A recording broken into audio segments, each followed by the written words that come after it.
Okay, let's try this again.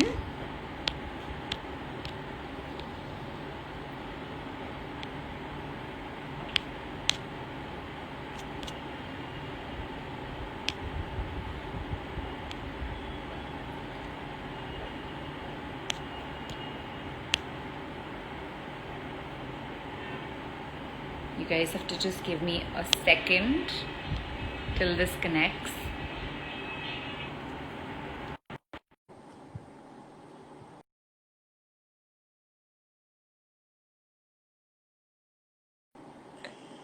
Hey, Pooja, how are you? Hi! It's finally happened. Awesome, awesome. I, I I know. can't Thank see you you. so.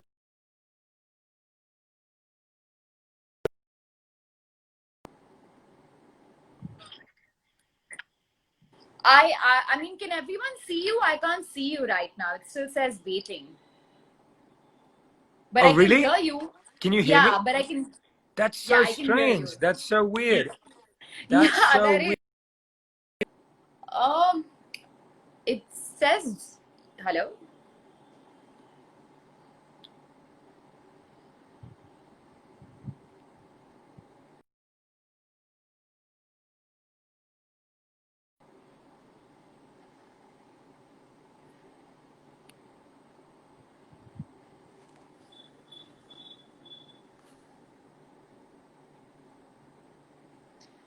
Yes. Okay, third time lucky. Can you Oh, see me? finally, yes, I can see Yes. you.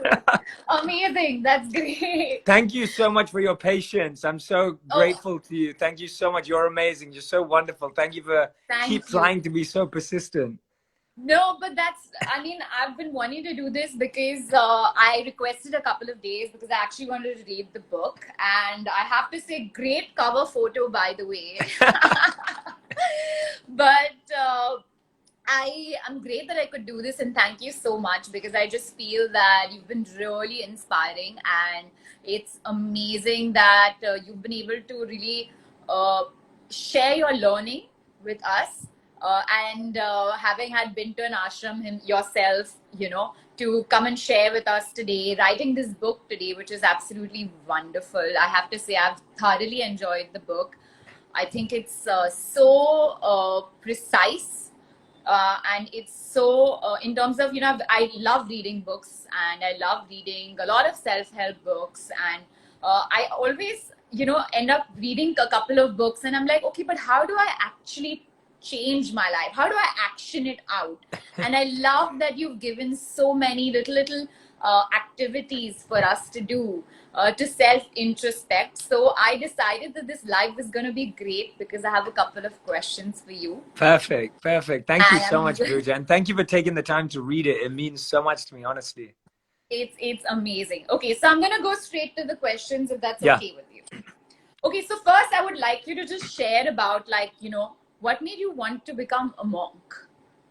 Yeah, good question. So I was born and raised in London, and I think I met the first ever monk I met. I was 18 years old, and I didn't really meet monks before that, and I didn't really know what they did, and I really didn't know much about their life. But when I met this Right. monk at 18, it had a really profound impact on my life because now when I look back in hindsight, when I was 18, I'd met people that were rich, I'd met people that were famous, I'd met people that were beautiful and attractive. I'd met people that were knowledgeable and smart, but I don't think I'd met anyone who was truly happy and joyful. And he exuded that naturally. And I thought, well, that must be, there must be something about this person that he's doing that makes that possible. And at Yeah, 18 years old, I just got captivated by that and wanted to pursue that and learn more about it. that's amazing. So it was like, what's the magic juice there on? You wanted some of that. Yeah, exactly, Yeah. exactly. And you've studied business? Yeah, I studied management science at university, at Cass Business School. And Right, so that's where I business. studied for 3 years. Wow, that's amazing. And so you became a monk, but you coexisted with your regular normal life. Not only between the age of 18 to 22 when I was a monk. At that, Right. between that time, I was traveling in my summer holidays and my Christmas holidays. I would come Correct. to India, but then when I Yeah. graduated, then I actually officially became a monk for 3 years. So how did you, and then now you're back again to, I would say, the monk mindset. Yes, So how do you coexist? How yes. do you coexist between these two things? Yeah, absolutely. That's a great question. So I think for all of us in our daily lives, we all have Yeah. to go to work. We all have bills to pay. We have families. We have responsibilities. But in that, we can also get very rushed and hurried and tired and fatigued. And even sometimes we can have a lot of anxiety and pressure. And so the monk mindset really exists.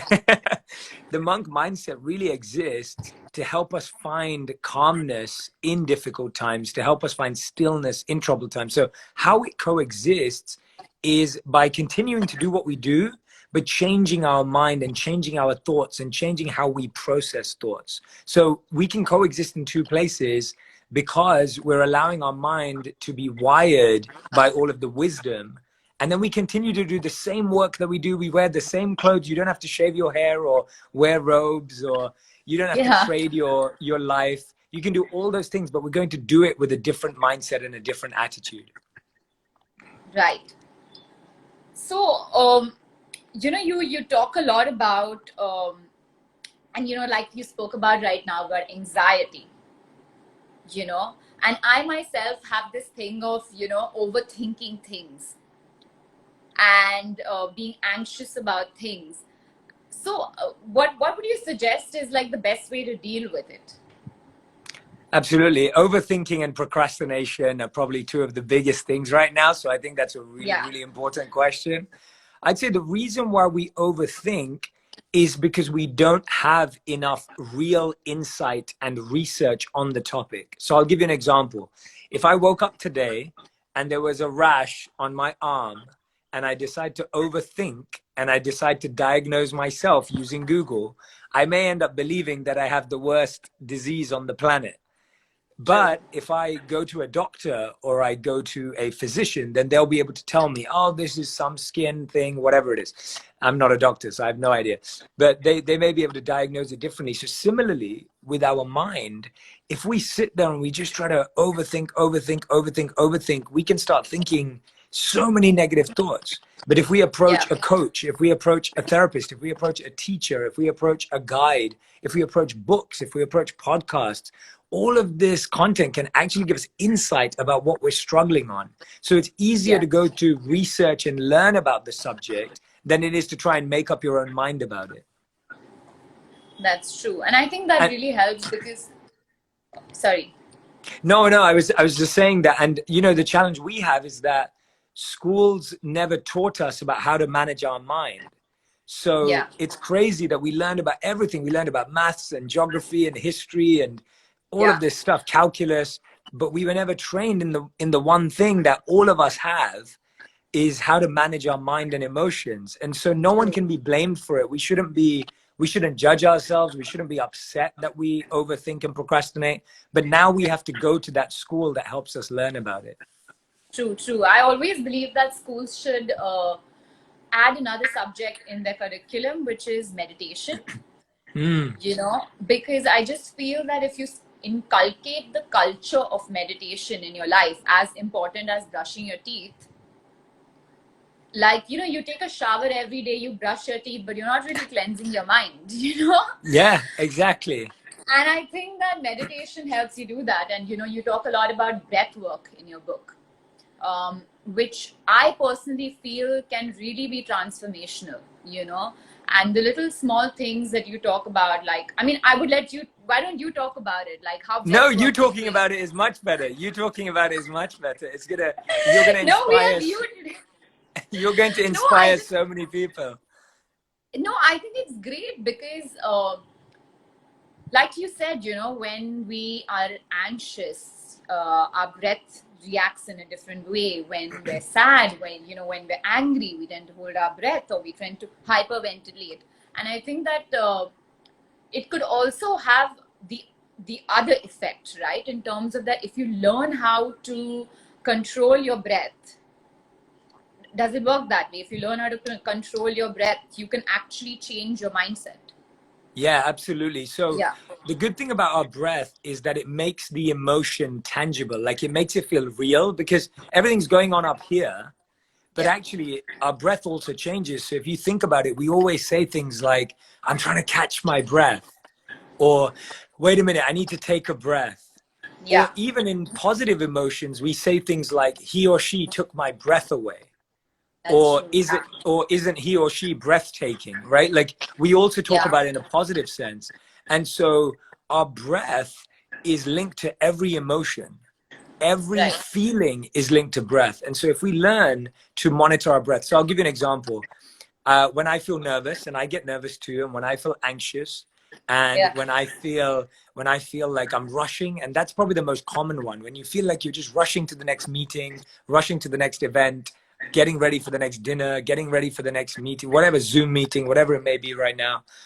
I just do this simple breathing practice where I breathe in for a count of 4 and I Right. breathe out for more than 4. So you breathe Okay. in for 4 and out for more than 4, and it just relaxes you straight down. And so a Yeah. simple technique like that, I do it 3 times, 6 times, 9 times, and you'll just start to see your whole body change, your physiology changes. Right. So this is something that's really simple, and what I like you said that you can do it anywhere. You can do it on the way Anyway, to work. You yeah. can, yeah, and like I always think that the biggest superpower that you can ever have is being in the now. Mm-hmm. And it sounds really simple. It sounds like, oh, you like you said, you do it only like 8 or 9 times, and it helps you, but it can be challenging when you start.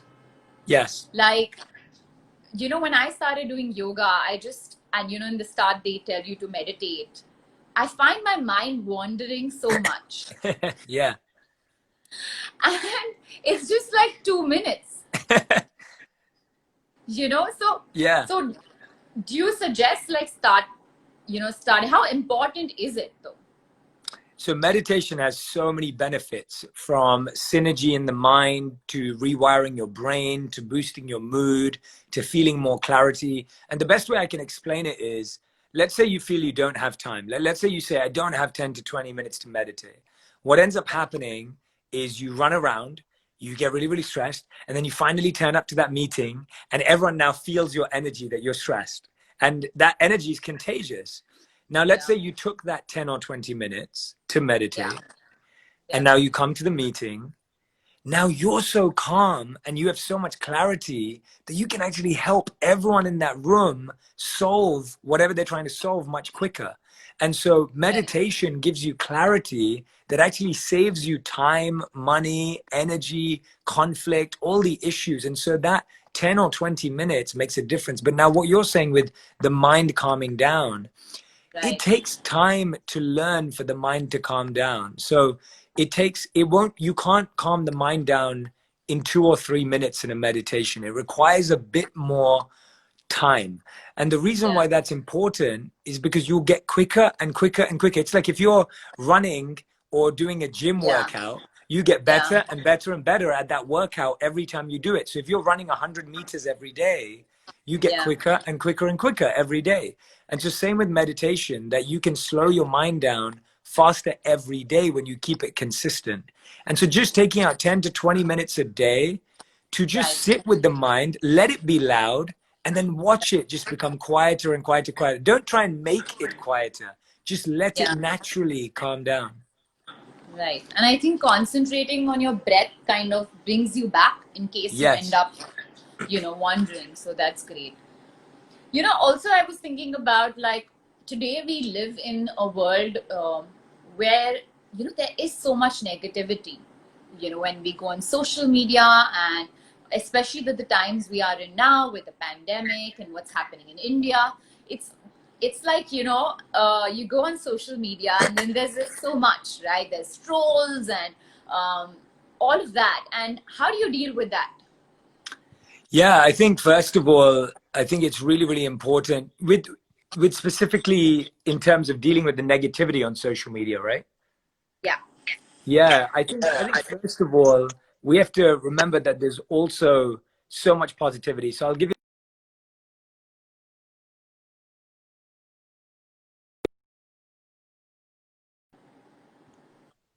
Can you hear me? Yeah, Hey, yeah, Pooja, I can hear sorry. you now. Yeah, okay, great. So I was just saying that if Yeah. you think about, let's say you get ready to go to an event, and I'm just using the event to represent social media. Let's say you go to an event, Right. and 9 out of 10 people tell you you look wonderful, and they say they love your dress, they say they love your shoes, they say they love your earrings, they say they love your bag and your hair, and then one person at the party says to you, "Oh, you look a bit tired today. Oh, Yeah. you don't, there's something about you that's just not working today." You go Yeah. home and you think about that one person more than you think about the other 9 people. And so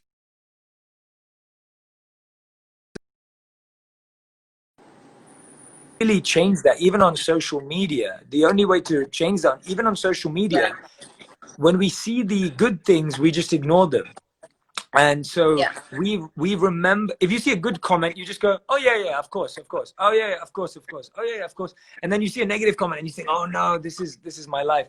And so we remember the bad times more than the good times, because when Yeah. something goes wrong, we cry for a month, and when something's good, we celebrate for a day. And That's we true. see that in our life all the time. And so the way to deal with negativity is really activity in your life, really appreciate it. And then sometimes criticism or negativity can actually help us with feedback. So if it can help us with feedback, if we can improve ourselves, then we should try and Yeah. improve ourselves from it as well. Right. I mean, if it's constructive criticism. Correct. Correct. If it's Right. constructive, if it's useful, then we should definitely try and improve ourselves. So, do you think that it also stems from like a lack of gratitude? Yeah, it stems from a lack of not even gratitude. You're right, it's on the right path, but it's just what you said before. It's just being present and appreciating Yeah. the positivity. So it's almost like we don't allow the positivity in a deep way. We Right. read a comment that says you look nice today, or we read a comment that says you're so smart, or we read a comment that says this really touched me or meant something to me, and we read it and we just think of it as irrelevant almost. And then as Yeah. soon as you see that negative criticism, you go, "Oh no, this is my truth, this is my reality." And so it's so important that we deeply allow each positive message to be received in our heart, especially if Right. it's something deep about us. Right. Yeah. That's so true, though. That is true. I'm guilty as charged for probably Me doing that too. Me myself. too. I do the same. I do the same. And I realize that I really have, like today, you said so many kind, wonderful things about my book. It's so easy for me to gloss over them. But Right. when someone says that, what I try and do, and this is a beautiful thing you can do, whenever someone says something good about you, sometimes we Yeah. feel uncomfortable because we feel, "Oh no, Yeah. I should be modest, or I should be humble, or what do I do?" Right. So when someone says something nice about you, this is what we were taught to do as monks. When someone says something nice to you, think of the person that gave you that quality and pass on that thanks to them. So receive the thanks from the person giving you thanks. So you said to me, "Jay, I really like your book. I think it's wonderful." So I received that. And then I thought of all my teachers that have helped me learn those principles. And I just thought of them in my heart and I passed on all that thanks to them. And Oh, and wow, that's amazing. Yeah, that's great because that happens to me where someone will compliment me and I kind of brush it off. yeah, I don't know why that happens, but it just does, and that's amazing. That's it's a great way to accept and yeah, give gratitude even in the smaller things in life. yeah. So you may think of your parents, you may think of your teachers, you may think of your family, and actually you can even think of someone who indirectly gave you that quality. Maybe they hurt you. Maybe someone hurt you, and because of that, you became a better person. You can even thank them in that situation. Yeah, that's so true. Wow, that's amazing. Oh, But like, nice. at what point does it you talk a lot about self-confidence and ego, right, in your book. And at what point does self-confidence become ego? That's a really good question. So ego does two things. It either Right. makes you believe you're the best at everything, or it makes you believe you're the worst at everything. But it wants to be the best of the best or the worst of the worst. It doesn't want to be in the middle. And Right. the truth is that real confidence is I'm good at some things and there's some things I'm not so good at. And so the way we stay in self-confidence is by acknowledging our strengths, developing our strengths, working on them, and realizing that some of our weaknesses will be other people's strengths, and some of other people's weaknesses will be our strengths. So I may not be able to dance, I may not be able to sing, but I like to speak and I like to share what I'm sharing. And in the same way, there'll be people in the world. And that's why everyone's so complimentary. That's what's so beautiful. The world we live in is that when you recognize your Yes. strengths, Sorry, I when think I you lost you there. sorry. Yeah. When Yeah. you recognize your own strengths, Yeah. you actually learn to recognize and appreciate everyone's strengths. So that's why it's so important to get a good understanding of your strengths. And an important point with strengths is don't confuse inexperience with weakness. Don't think just because you haven't tried something that you're not good at it. So many of us just write things off because we say, oh no, I can't do that. But we've never even tried. And so I'm sure Yeah. there's so many things in your life that you've thought you couldn't do, but then when you try it, you realize that you can. Yeah. True. And I think it's important to also um, learn or realize that I may be good at something, but there's always someone who is better at it out there somewhere in the world, and that kind Yes. of brings you a lot more humility. And Yes. something that I read that somebody wrote about Roger Federer was that Roger Federer he knows that he is the greatest player of all time. But Mm-hmm. what he does choose to be is kind. Yeah. He's kind about, he's confident. It's not that he's not, he knows he's good, but it's just that he chooses to be kind. Yes. And, Yes. and, uh, Absolutely. and I think that's great because, you have to always apply that, when no matter what you do in everything that you Yeah. do. There's a quote that The Rock always shares. So The Rock, Dwayne The Rock Johnson, the Yeah. actor, he always shares this quote. He says, it's nice to be important, but it's more important to be nice. And so Yeah. he's always sharing that. And I think that people ultimately connect with us because of our character and our heart. And ego is just such a turn off as a quality. Yeah. But at the same time, low self-esteem is not good for us as well. And so that's That- why deeply understanding both of our strengths and our weaknesses, our flaws and imperfections, and also our passions and purpose, to recognize both of them is what brings us joy. Yeah. True. Yeah. You've given me a lot to think about, so it takes me some time to move on to my question. No, it's beautiful. This is how it should be. Everyone who's watching, what Pooja is doing is so amazing, because you sitting there and reflecting on it, that's what we all need to do more.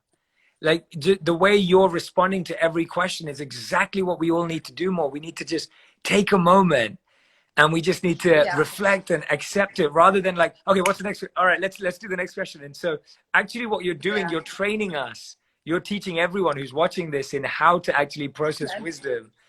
And that's the way it should be done.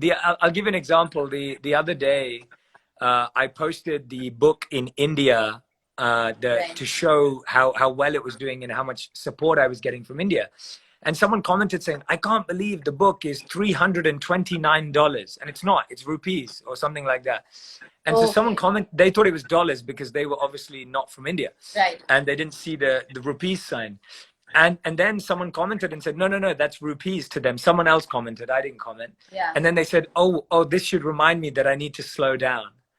And I thought that, like, you know, it was just such a perfect example of like how we judge so quickly, or we try and move on so quickly. But if we just take a moment to really reflect, we actually find the right answers. Yeah, and I think, you know, your book is something. Oh, I've lost you. Yeah, sorry. So I think that, you know, your book does that, because a book like that, I personally feel you really have to read a couple of pages and apply it in your life, you know, because, you know, they say knowledge is power, but I always feel that applied knowledge is power, you know, like Absolutely. like what's the point of getting your life experiences, and if even if you take away one thing from that, it makes such a big difference in your life, you know. Yes. I loved where you know, you said about it, to your to-do list, because I'm someone who loves to write, and I love writing my to-do lists, and I love that you said like add a to-be list. Yes. What would you like to be? Okay, and in order to do these things, what is what do you have to be? Yes. Right. I mean, Absolutely. why don't you talk about it? Like, give me an example. I mean, what's in your book? Yeah. So for example, we say that, and this is a concept that started originating about 10 years ago, and I think it's phenomenal, but it really exists in the Gita as well.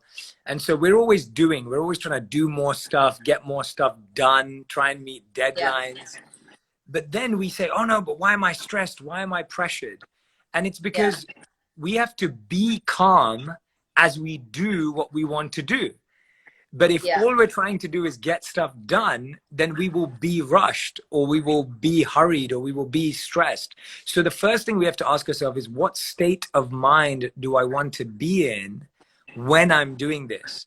And actually, if I'm not going to be in the best state of mind, then maybe I should postpone it, or maybe I should do something to get myself in that state of mind. And that's a much better way of living, because then you'll be happier doing that task.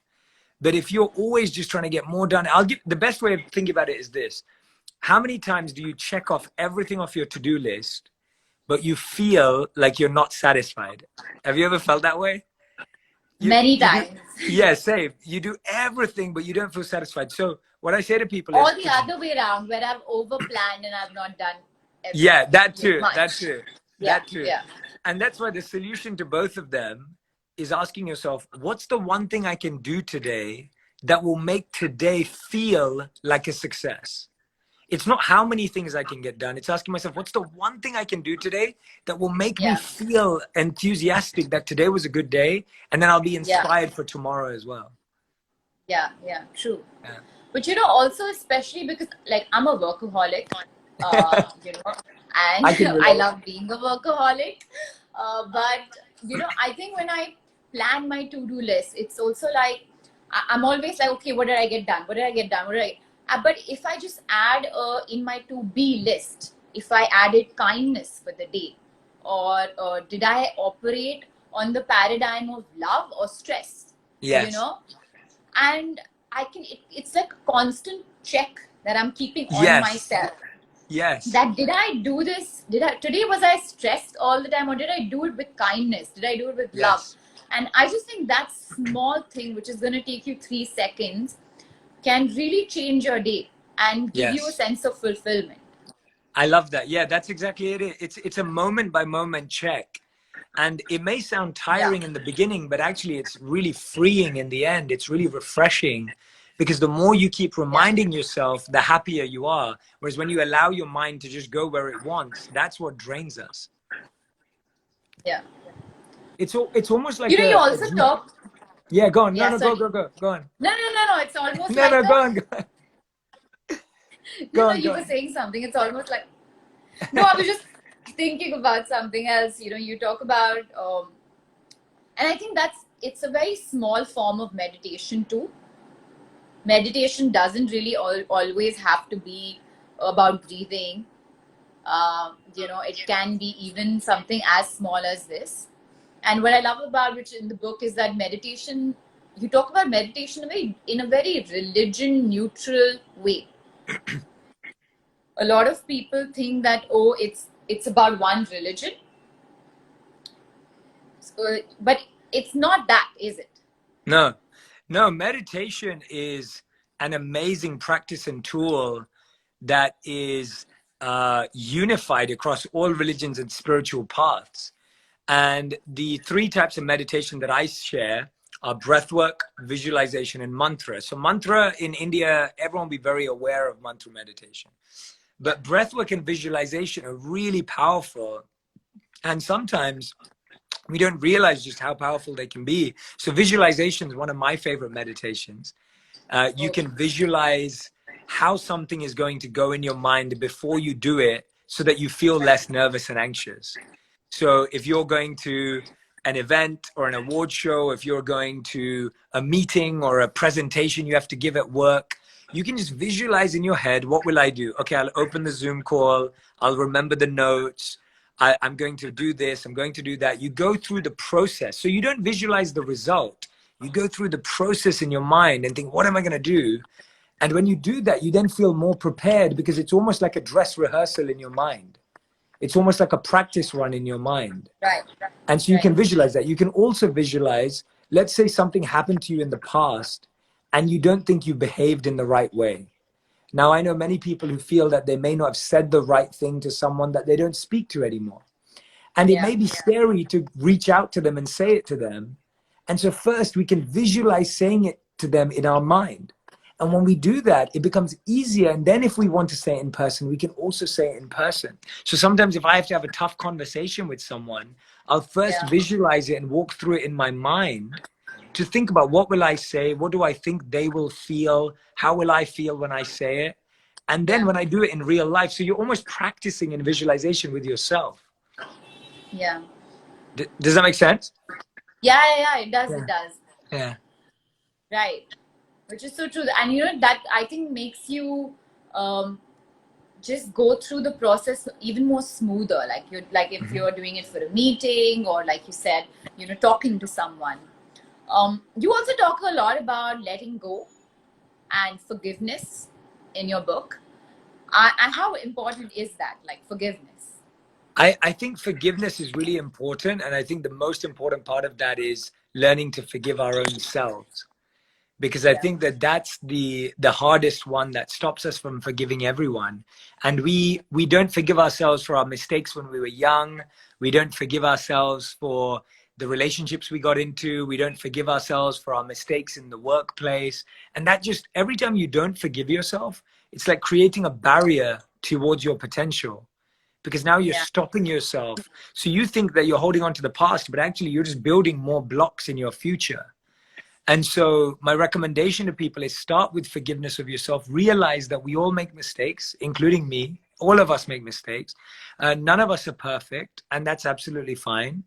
And that we all are just trying to learn and grow. And I think rather than every day thinking to ourselves, oh, I wish I did that. Oh, I should have done that. Oh, I got that wrong. Imagine we ended every day and just said, oh, that's what I learned today. That's what I'll do differently tomorrow. That's going to stay with me. If you thought like that at the end of the day, you wouldn't sleep with stress and you wouldn't sleep with pressure. Yeah. But what about people who've done wrong? You feel they've done wrong, you know? Yeah. Like the act of forgiving them. Yes. Yes. So anyone who's done wrong to you, the first thing you have to realize is they may never apologize. And unfortunately, we live in a world where people are, even that person has not forgiven themselves. That's why they can't apologize to you, because they themselves are so pained by what they've done that they don't even want to face it. And so waiting or expecting or wishing or wanting someone to change or to apologize will mean we will never be able to forgive them, because we'll be waiting for a very long time. So the first thing we have to do is we have to give ourselves closure by really asking ourselves, what is it that I need to learn from this situation? What is it about what this person did to me that I can grow so that I don't make the same mistake again of getting involved with a person that is acting in this way? And that's really all we can do in that moment is we're not forgiving that person to forgive their mistake. We're not forgiving them because we believe that what they did wasn't wrong. We forgive them because we don't Yeah. want to sit there every day and have this negative thought replaying. It's like saying you would never Yeah. keep playing a bad song to yourself, or you'd never keep watching a bad movie. But in Yeah. our thoughts, we keep playing the same thoughts and the bad movies in our minds about that person, which just Yeah. brings us down. So all we're trying to do in forgiving them is just switching off the movie, switching off the soundtrack, and saying, I want a new movie and I want a new soundtrack. That's what forgiveness is. That's true. And that's amazing because I think then the ball's in your court, in Yes. terms of you're not waiting for them. It's something you can do. It's something that's within your control, and Yeah, exactly. yeah, and you feel lighter. You feel much lighter, and it's so You're true though 100% that right. it's so true that what you said about like the person hasn't forgiven themselves. Yes. Yeah. And we also hold on to so many things, and I just think it just makes you feel heavier and heavier. It's better to get rid of Definitely. that. Definitely. It's like, imagine life is already difficult. Life is Yeah. already feeling like you're walking up a mountain. And now Yeah. every time you keep grudges or resentment, you're just making your bag heavier and heavier and heavier. Yeah. And it's like, why not just empty a few things out and then allow space for new things as well? Yeah. Yeah. So, what's your take on finding happiness? Hmm. So I really believe that, especially from a monk's perspective, is that the goal is to look for meaning and purpose, not to look for happiness. Because I'll give you an example. If let's look at the pandemic, for example. The lockdown has been really tough for so many people in so many different ways. And if you ask someone to look for happiness, they'll say, Jay, Pooja, you guys are crazy. Like, how do you find happiness? Like, I've someone died in my family, or I lost my Yeah. job, or how do I become happy about that? And that's why we can always find meaning and purpose. So I lost one of my mentors during this time, during COVID, and he actually died not from COVID but from brain cancer, stage 4 brain cancer, and he had it for a few years. And I miss him and I loved him deeply, and I can't find any happiness in losing Yeah. him. Yeah. But what I can find is meaning. So the way that you find meaning and purpose in a painful situation is that I know what he wanted me to become, and I know the qualities that he lived by. So I Yeah. know that if I keep trying to live by those qualities, then he's still living with me.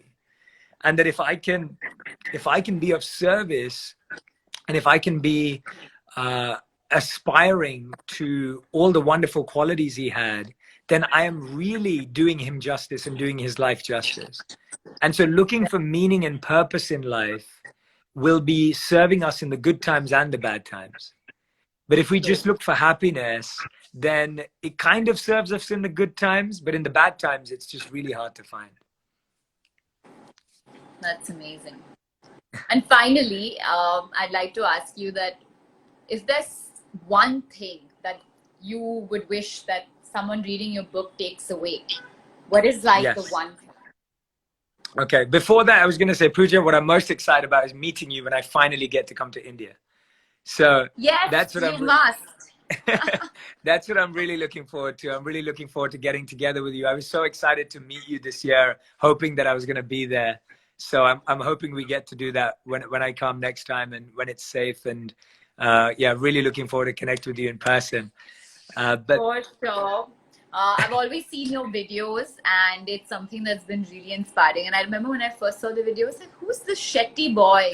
Like, what's he doing? What is this about?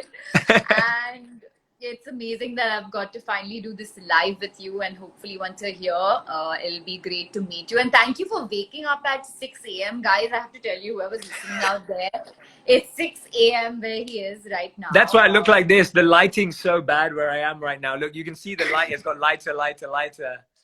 Yeah, I know, but you're looking great. Doesn't look like you've woken up just now. But And whatever. I was Yeah, actually, I've requested him to wake up this early because I wanted more people to be present in of India when course. we do Of this. course. And so thank you so much for doing that for me. No, you're right. And we'll do I'll interview you for my podcast when I come to India so we can do it properly and interview you about your amazing story and your amazing mind and life. But in regards to your question about what's the one thing that I want people to get from Yeah. the book, the one thing that I want people to get from the book is I want them to be able to discover their purpose. Because I really believe that when we find our purpose, we'll be confident, not arrogant. We'll be collaborative, not envious or jealous, and that we can start living a life that is true to us and not trying to just please anyone else. And so I really, really hope that people who read this book will discover their purpose and find their passion and be able to serve others in that way. And that would be the best thing in the world, that if we had a world that was full of purpose, then we'd be Yes. all better people, better parents, better partners, and we'll start to see a more compassionate, loving world.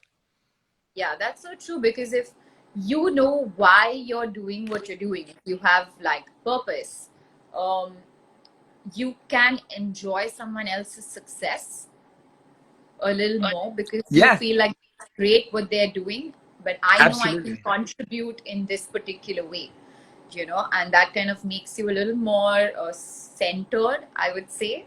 So that's great. I think this book will do that for you guys. Thank you.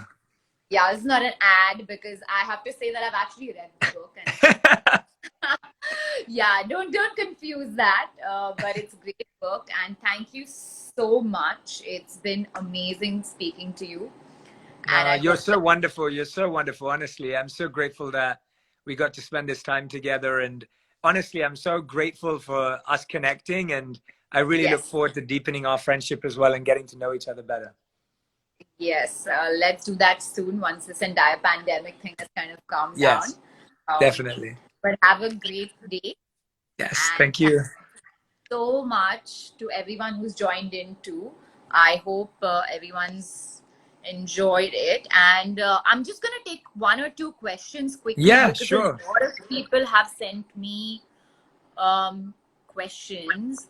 Please. So let me just, you know, the book's name is Think Like a Monk. Yeah. And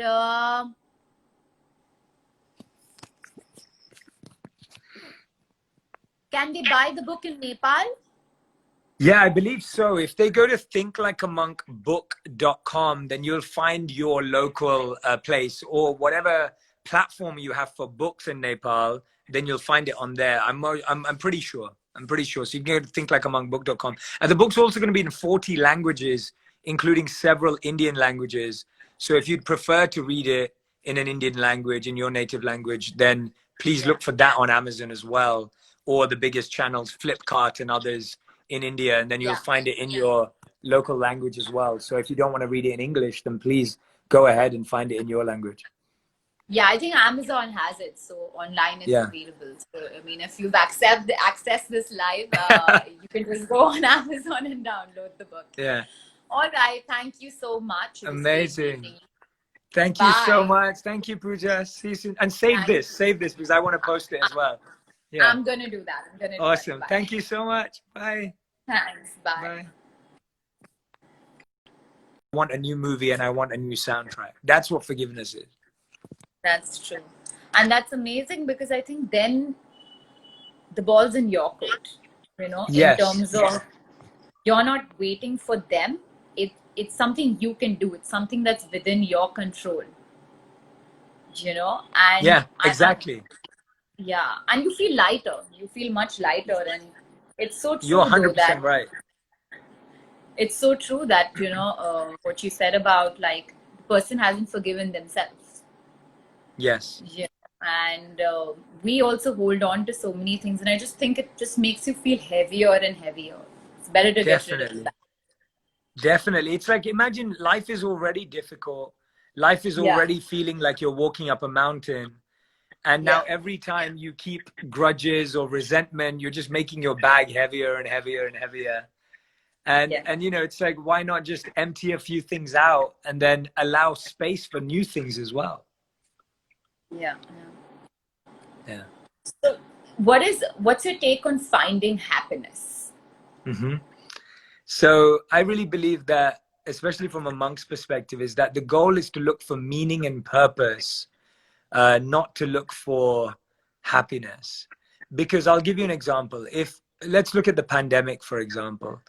The lockdown has been really tough for so many people in so many different ways.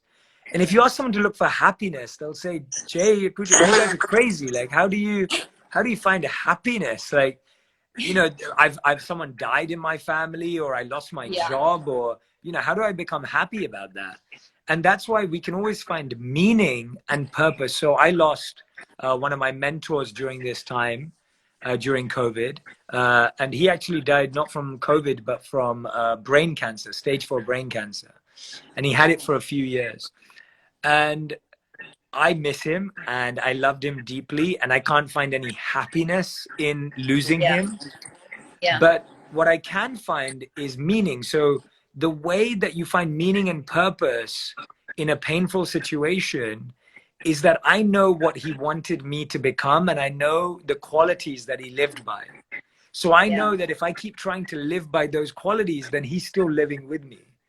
And that if I can be of service, and if I can be uh, aspiring to all the wonderful qualities he had, then I am really doing him justice and doing his life justice. And so looking for meaning and purpose in life will be serving us in the good times and the bad times. But if we True. just look for happiness, then it kind of serves us in the good times, but in the bad times, it's just really hard to find. That's amazing. And finally, I'd like to ask you that, is there one thing that you would wish that someone reading your book takes away? What is like the Yes. one thing? Okay. Before that, I was going to say, Pooja, what I'm most excited about is meeting you when I finally get to come to India. So Yes, that's what you must. that's what I'm really looking forward to. I'm really looking forward to getting together with you. I was so excited to meet you this year, hoping that I was going to be there. So I'm hoping we get to do that when I come next time and when it's safe. And yeah, really looking forward to connect with you in person. But For sure. I've always seen your videos, and it's something that's been really inspiring. And I remember when I first saw the video, I was like, who's this Shetty boy? You know, like, what's he doing? What is this about?